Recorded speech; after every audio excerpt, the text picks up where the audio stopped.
12th place. Down in 15th place, of course, one of the men who fell at Craner Curves, his teammate Christian Idden. And behind him, another man who fell during the course of that qualifier at Craner Curves, Gino Rea. So we're ready to go, guys. This is it. The 20 lapper is the first race of the year here at Donington Park. Hardly ideal conditions, but what a packed grid of talent we've got here. Cooper Smertz hasn't made it onto the grid. Everybody else is there. Shaky Bird gets an amazing, unwanted wheelie off the line and is immediately pounced on by Jason O'Halloran and Brad Ray. And O'Halloran squeezes through into second place. Ellison goes around the outside. Brad Ray made a good start as well on the build-based Suzuki and may have edged into third place as they storm down Craner Curves. What a blinding start to proceedings. And the leader, Haslam. Ellison in second, trying to get around the outside. Brad Ray triggering on the inside ahead of O'Halloran, Buchan, Mossy. And Dan Linfoot right behind those two Kawasaki's. Shane Byrne back into 8th place ahead of Gino Rea. Where did he get that start from? Yeah, Shane Byrne got a big wheelie off the start, and once that happens, you've got to close the throttle to get it back down again. That went really high, and you're definitely losing time when that happens. He's getting sucked back even further now. He's really got pummeled back into the pack as they come storming out onto the old Dunlop straight. It's James Ellison who's grabbed the lead for the Anvil Higher Tag Racing Yamaha team ahead of Haslam with Bradley Ray, who was my straight off the top of the head choice for a race winner when Steve Plater asked me before we came on air, who do you think is going to win this one? I said, oh, I don't know. What do you think? Brad Ray then.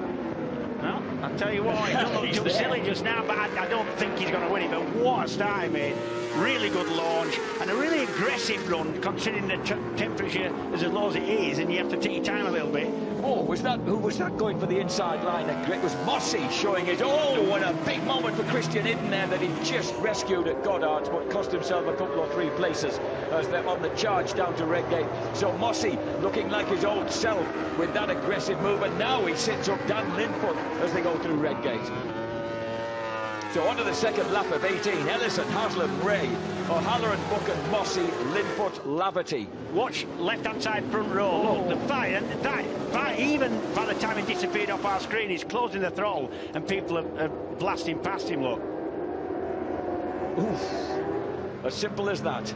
A good old-fashioned wheelie. Look at Bradley Ray hounding pre-race favourite Leon Haslam. And then the next man up, Danny Buchan, James. He was very confident when he spoke to you on the grid, and he's certainly looking every ounce the man he wants to be here, running in 4th place ahead of O'Halloran. I'll give it on Danny Buchan, not confident. No. Well, actually, when he first moved into British Superbike, a bit too early and gave himself a bit of a battering, perhaps. Yeah, and I think Danny knows that this is his possibly last chance on a good bike in PSP. He had a couple of goes. Not just quite fulfilled his potential, but he says, what did he say? If he don't do it this year, he's going to be back on the couch. He's going to be on the sofa. I used a polite word for it, back on the sofa. So Ellison, the perhaps surprise leader, but a surprise to everyone but himself, because he's been feeling comfortable. Incidentally, where's the man who raced that bike last season? Josh Brooks in 12th place. Yeah. So Brooks on his twirling RAF Mustang. Oh, a big moment there for Buchan. Lost a bit of drive, and Mossy now tagging onto the back of him. Dan Linfoot's come through ahead of his teammate Jason O'Halloran, so through into 6th place. O'Halloran, Michael Laverty going strongly in 8th ahead of Byrne, Hickman, Irwin, Brooks, Cooper. Idden back to 15th. And Brad Ray moves through to 2nd, but Idden, from that big moment coming out of Goddard's, finds himself back in 15th place, only on the fringe of the points. I'll tell you what, you look at Brad Ray, how confident he is with, especially the front end of that Suzuki. The way he goes down, he can run really wide lines and still get it back, and that takes some doing when you're on his passage yard down Craner Curves. Really confident with it. The guys who get onto these Suzukis, like Gino Rea and Billy McConnell, have been saying that they really like the comfortable handling of the bike. I've ridden one quite a bit, and it just reminded me of riding a super sport bike, but with Superbike power. Hey up, big crash. Oh, and that's Sean Bridewell. And Tommy Bridewell. Tommy and Bridewell. Kyle Wright. Yeah. Oh, what a shame. So that is that's not the ending that we wanted to see. But those guys running 18th and 19th, right just ahead of Bridewell, as we return to the front with Brad Ray threatening the race leader.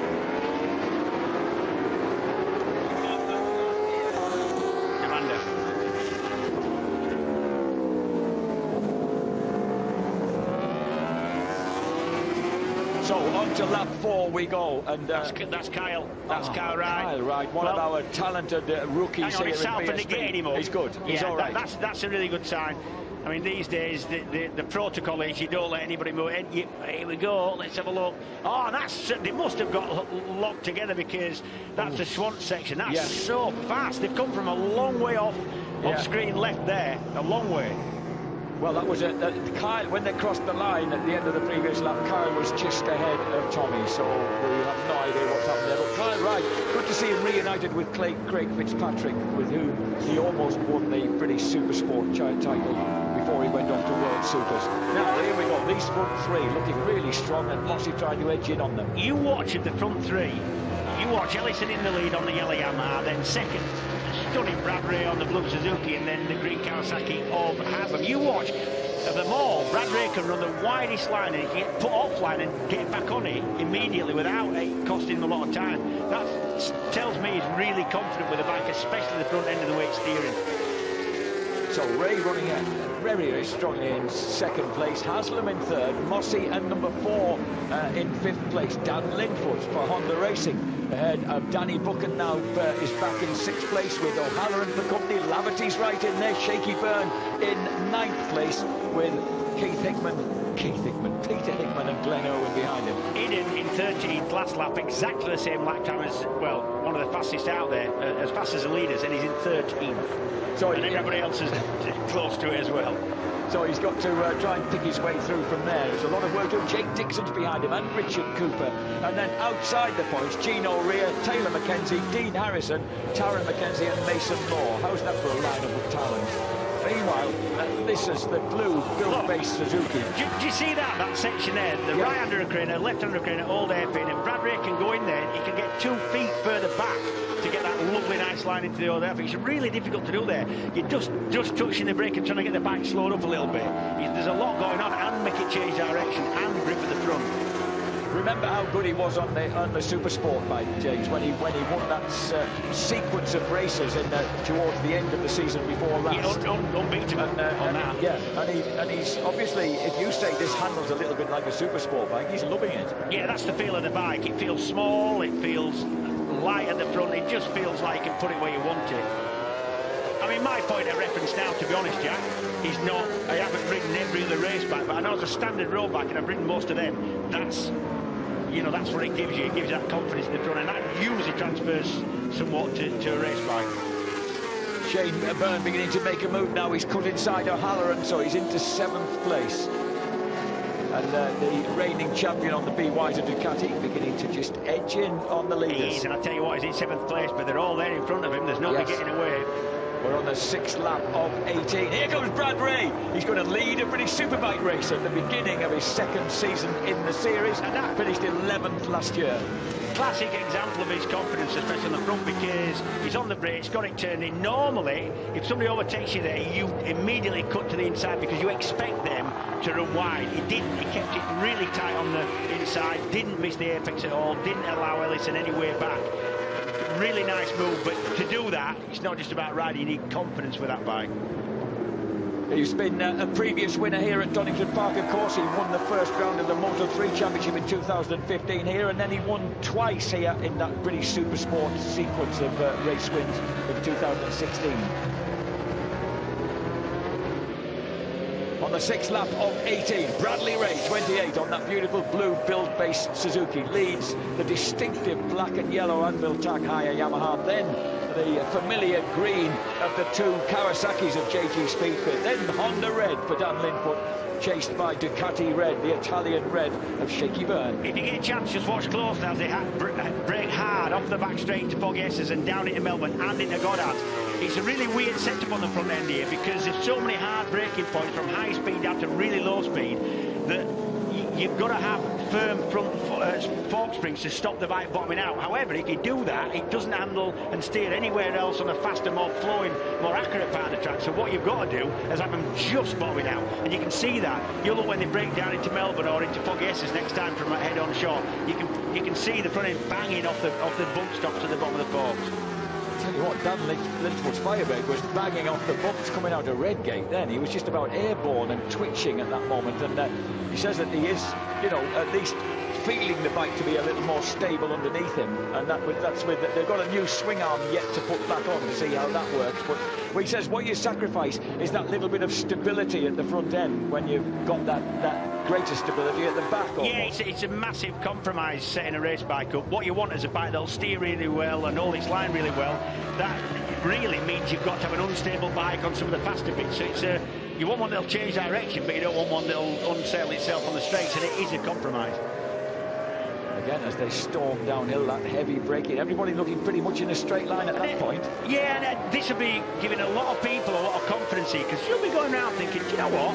If you're Dan Linford, you think, well, I'm going the same pace. I'm not leading this thing, but I'm not too far off, and they're just there in front. I've got the pace. Ray Stringer was telling me not an hour ago that when he was working with Dan, he said, I spent all my time trying to convince him he was as good as he was.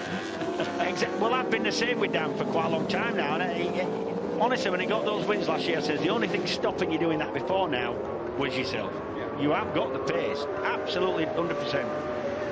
And Bradley Ray certainly has. I've noticed that Bradley's the only guy who eats a little bit of the pit lane exit. Do you know what? That's just confidence, sort of not flamboyant. What's the word? Just extravagant kind of lines, and you know, it's like nobody's told him he can't do that. You know what I mean?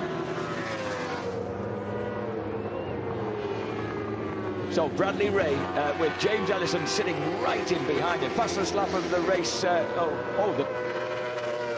The best lap of the race so far, 1:29.97. The only man under 1:30. And yes, it's Shaky Byrne, even though he's lying in 6th place at the moment. He's right in this train of riders. Yeah, and he's got 10 laps to get at the boys in front, but that's not going to be easy.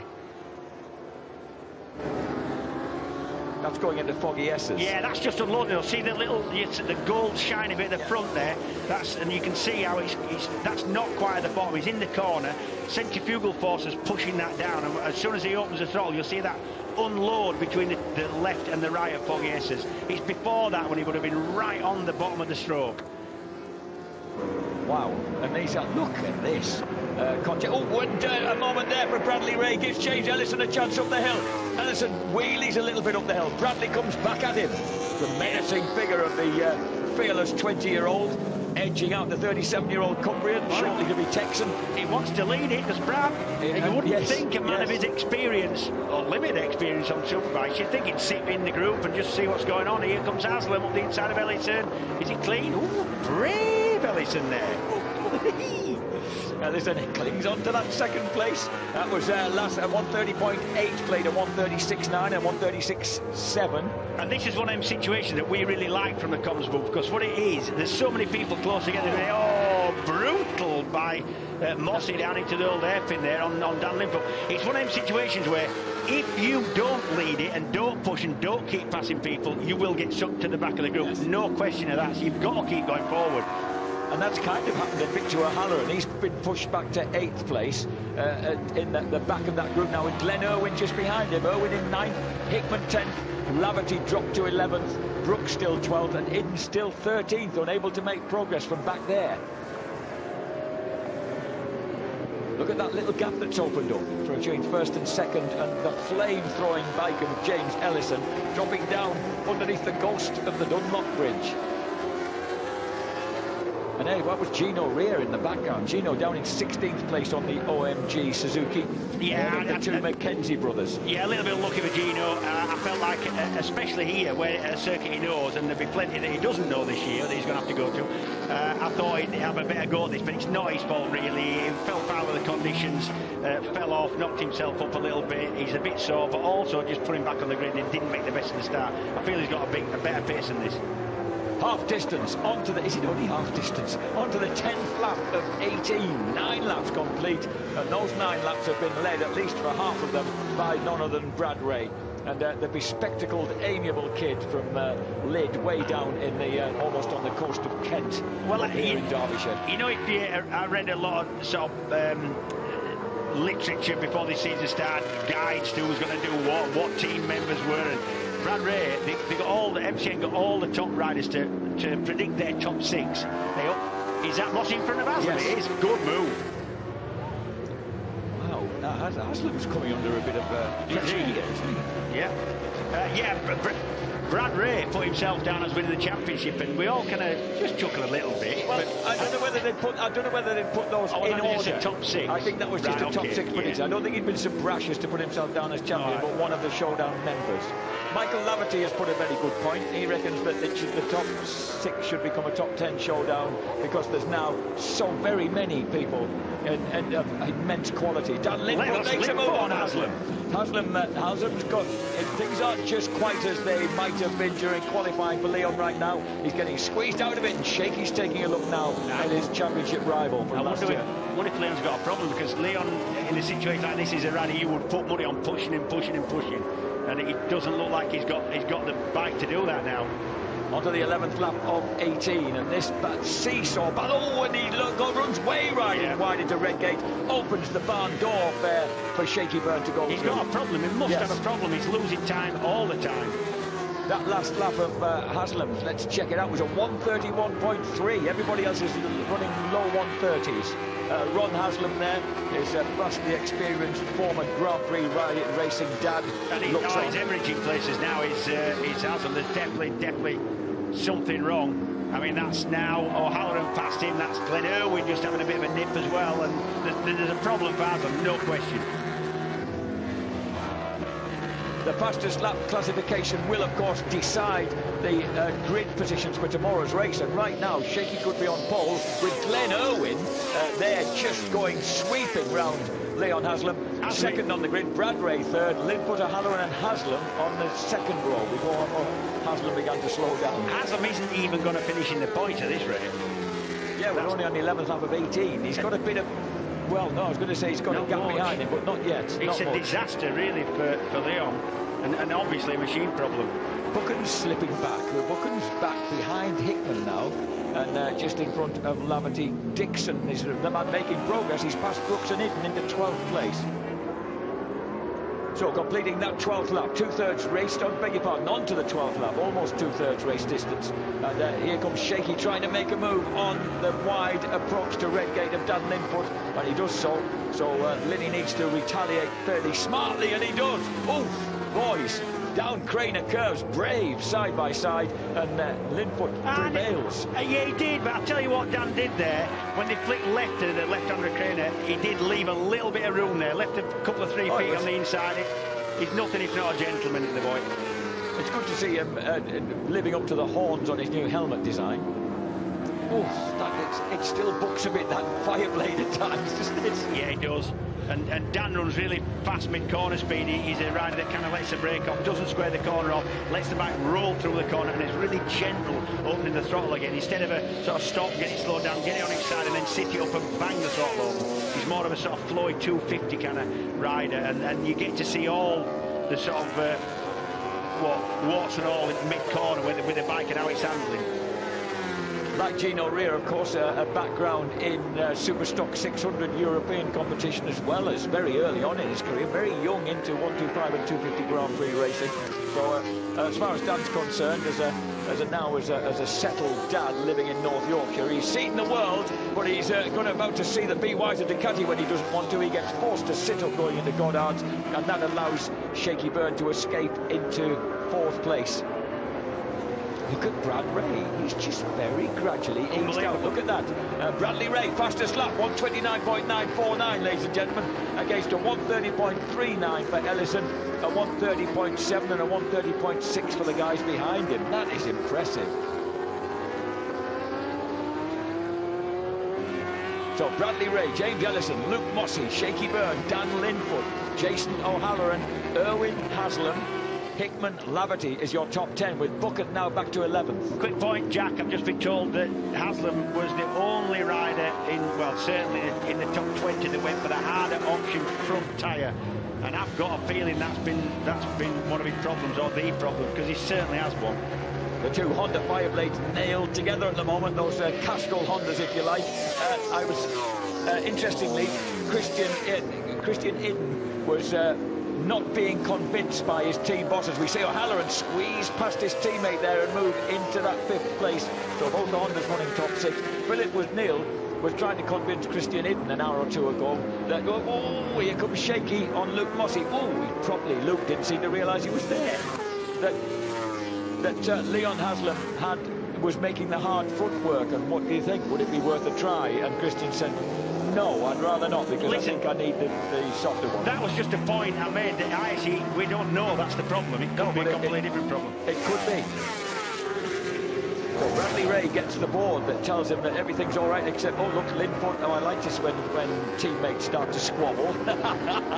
The old show then gets squeezed back out as Linfoot retakes that 5th place. Irwin's still having a good ride, but you consider that Glenn Irwin's been telling us he's been having dizzy spells and things. Yeah, you'll be feeling that as once again at the old hairpin, it's O'Halloran's turn to retake Linfoot. Yeah, we were chatting with Glenn Irwin just having a bit of lunch today, and he was saying he's been having little blackouts and standing up quickly off the couch and feeling faint and laughing about it. I'm thinking, hang on, you might be in the wrong job in it. And suddenly, Luke Mossey, who looked so strong mid-race, is being harassed by the Hondas here. Shaky Burns escaped from him. Look at the gap he's opened up. And Luke Mossey, the string bean from Royston, finds himself overtaken straight away by O'Halloran. O'Halloran's not hanging around. He's got a real spurt on here. No, he's not. And I've chatted with Jason in the paddock yesterday, and he seems, in his demeanour, tougher than he's been for a couple of years. You know, he seems to fancy this as Linfoot slides under Mossey now.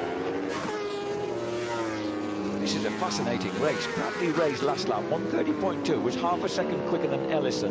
1:30.1, the only man quicker than him on the track then was Shaky Byrne. So as they cross the line, the first 3, well, I was going to say spaced out, but 15th lap out of 18, there's still 4 laps for the things to change, and Shaky Byrne might be man on the move. Oh no, they were all on 1:30.4, James, the front runners, the 3. Yeah, but look at Brad Ray. Brad Ray now has got a little bit of a cushion. He's got 1.3 seconds. Anything over a second, you can start to think about maybe managing the race a little bit and not just keeping your head down. This is incredible. I can't believe this remarkably amicable and level-headed 20-year-old could just conceivably win his first British Superbike race. And what does he do? Is he still washing cars? Oh, I've no idea. Yeah, he washes cars. That's what he does. He washes cars? He washes cars, or he did. Maybe he's moved on. He's a factory rider now. We'll check with him. Oh, this is going to be something special if he can hold on to this. There he goes, out of picture. There's Ellison. There is Shaky Byrne, perhaps the danger man. And you know what you do with your first wages when you start making money out of racing for the first time. What did you do? You buy toys. Cars that's faster than you've had before. And bikes. James Hayden's still at it. He's laughing now. Josh Brooks finally gets his wax moustache in front of Danny Buchan. So that's Brooks finally making it into the top 12. One of the pre-race favourites for the championship. Incidentally, Haslam still clinging on in 9th place, James. So he's still 3/10 clear of Michael Laverty. Yep, he is. 32-1 though last lap. He is still dropping back. He's still not putting laps in. They're anything like as fast as people. The guys behind him are travelling almost a second quicker, aren't they? 32.6 against 31.5 for Jake Dixon, the next man who might come upon him. So Haslam's now back to 10th. Laverty's past him. The Hondas still snapping at one another, glued together. It's great to see. It just shows how evenly matched. This is probably why some riders like to have a keen, razor-edge competitive teammate. Other guys like to have a teammate who's not going to bother them. Obviously, Javier Beltran at Honda likes to have 2 lads who are going to give one another a run for their money. Yeah, I can tell you what you want as when you're in a team and you're riding. What you want for a teammate is a sucker. That's you want one you can beat every weekend. I think these guys are making yourself look better than you actually are. that was your secret, wasn't it? You didn't always come off. I think Ellison is edging in. Ellison was about a 10th quicker on the last lap. He's edging him on the 16th lap of 18. We've got less than 3 laps to go. Yeah. He's got enough. Has he? Well, no, I'm not convinced. Sorry, Jack. We're on the 16th lap of 18, so we've got 2 laps and a corner to go. Oh, look at the Honda scrabbling for grip. That's such an epic place to watch just there. And I've got to say that we've got to mention Ellison, because a lot of people had written him off. He's not going to be on as good a bike. He's not, and you know, I didn't think he'd do as well on this bike as with this team as he did. No disrespect to him, but it isn't the official Yamaha entry. And Ellison, he's making his battle really good, just as Brooks did last year. He took 0.4 of a second out of Bradley Ray on that lap. And he'll be counting down. He'll know how long has got to go. And you count people into corners. The people in front of you go, right, he's gone in, I've got 1, 2, and you'll just know exactly how far you've been. That is on the boys still scrapping. They are oh, look at that. Using every bit of curb there, Jason O'Halloran, and getting the elbows out. This is terrific racing. This is edge of the seat stuff. Mossy there in 6th. Irwin behind him in 7th place. 8th now for Hickman. 9th Laverty. 10th Haslam. And then Dixon, Brooks, Buchan, Idden and Taylor Mackenzie are the point scorers ahead of Cooper, Rea, Mackenzie, Barrier. Barrier's done well to come through into the top 20 when he had to start from pit lane. And he's ahead of Mason Law.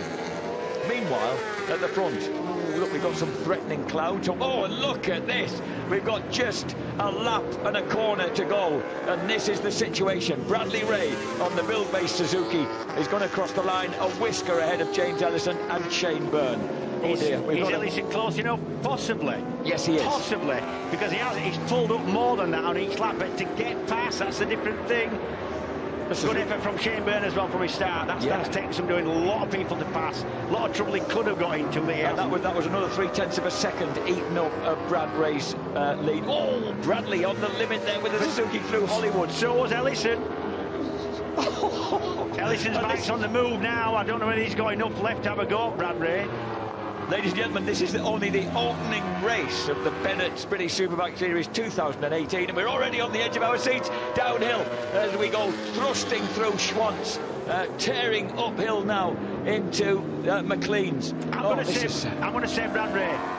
Are you really? Yeah. I have no blooming idea. It could even be Shane Byrne. Shane Byrne, he ain't given up. He's close enough now. He's well close enough to attack, especially on this long drop. They all could be looking for the pass as they come out of Coppice for the last time. Oh, down underneath the ghost of the Dunlop Bridge. Here comes Shane Byrne on the inside of James Ellison, but not quite close enough. The back wheel skips into the air on the Ducati. Costs him a bit. Oh, a huge moment. And that was the Suzuki bouncing across the curb. He lost a bit of drive. He puts his foot out, waves a leg, tries to hard there. Ellison gets nabbed by the BYD Ducati. Shane Byrne through to 2nd place into Goddard's. Bradley could get a hold of this if he's steady into Goddard's as Ellison tries to attack, but he's the wrong side of the Ducati.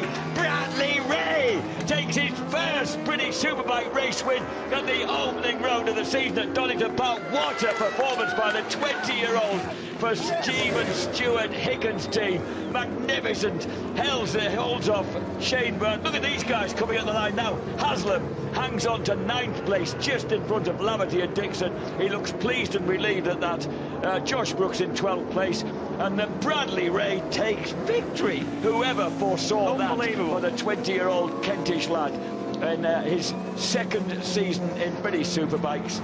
27 minutes, 12.977 seconds was enough. Best thing about that win for Brad Ray is no gifts, no attrition rate, nobody fell off. What a flipping ride that was. Wow.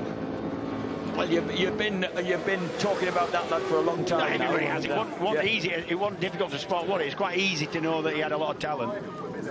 So build-based Suzuki hugs all round there, and what couldn't have happened to a nicer lad. Shaky Byrne pinches 2nd place from James Ellison, but Ellison still strong in 3rd place. Linfoot ended up in 4th. O'Halloran somehow got mugged back to 7th place. Yeah, he'd run on, I think, down at Melbourne. That's where he seemed to lose it in that last sector. Right. I think, this is the last few corners coming out of Foggiesses. And what gave Brad a bit of a gap here is Shane Byrne going up the inside of Ellison and costing them both a little bit of time, but he had to do it. Brad was on the limit with that rear tyre, wasn't he? It was, as was Ellison, I've got to say. It was Shane Byrne who looked to have a little bit of tyre left at the end there. Shane Byrne, as we watch Bradley Ray, a replay of Bradley Ray taking that first ever British Championship victory, and his dad there leads the hugs, as you might well do. What a great performance. But Shane Byrne, James, from that start to end up in a close second, what a good effort. Pretty impressive. Could be a danger man tomorrow. The reigning champion then starts off not quite, but not far off a perfect start to the defence of his title, and there'll be lots of different debriefings to be discussed here. Yeah, 12th place for Josh Brooks, ahead of Buchan, Idden, Taylor Mackenzie, the final point scorer for Moto Rapido Ducati. I think that Shane Byrne will be really impressed with him, really pleased with the way he got on there, because not a good start at all. Had to go through a lot could have gone wrong there. A lot of people to pass, running offline a lot of the time to get past people, and got through a second. And some of his main championship rivals, or people he will see as that, didn't perform too well for various reasons. One of whom, of course, was Leon Haslam, but he looked chuffed to hang on to that 9th place. No, he didn't. Oh, he didn't. Oh, really annoyed that was. Oh, sorry. Yeah. No, he didn't. I thought that was celebratory. No. So here we are with James Hayden there on that lovely puffer jacket on the right-hand side, waiting to grab a word with the boys. Build-based Suzuki, well, how chuffed will they be? Stuart Hicken and the boys. What a great result for them. Phenomenal result. Stuart Hicken, he tried to convince this kid and his family all to get onto a big bike, and finally did so last year. And there is the man in the background with the shades who's made it all happen. I've got to say, over the years, Stuart Hicken has got an eye for younger riders, to get him, to know who's got the talent to ride in whatever class. He always had that. And then he had Peter Hickman as a teenager into BSB, didn't he? Yeah. So, and Shane Byrne... We got another one. He looked less than pleased with that second place, but I'd say that was a pretty good reward for that race. Bradley Ray, Shane Byrne, James Ellison go 1, 2, 3 in a colossal first race here at Donington. Lynn Foote gets 4th place on bike number 4 for Honda Racing, ahead of Luke Mossey's JG Speedfit Kawasaki. Glenn Irwin's Be Wiser Ducati, good ride from him after that big crash yesterday. Jason O'Halloran slips to 7th with that single mistake in the closing stages. Peter Hickman brings the Smiths Racing BMW home 8th, ahead of pre-race favourite Leon Haslam. Michael Laverty in 10th. 11th place for Jake Dixon on the RAF Regular and Reserves Kawasaki. Josh Brooks brings the McCams Yamaha home 12th, and the other point scorers Danny Buchan, Christian Idden and Taylor Mackenzie.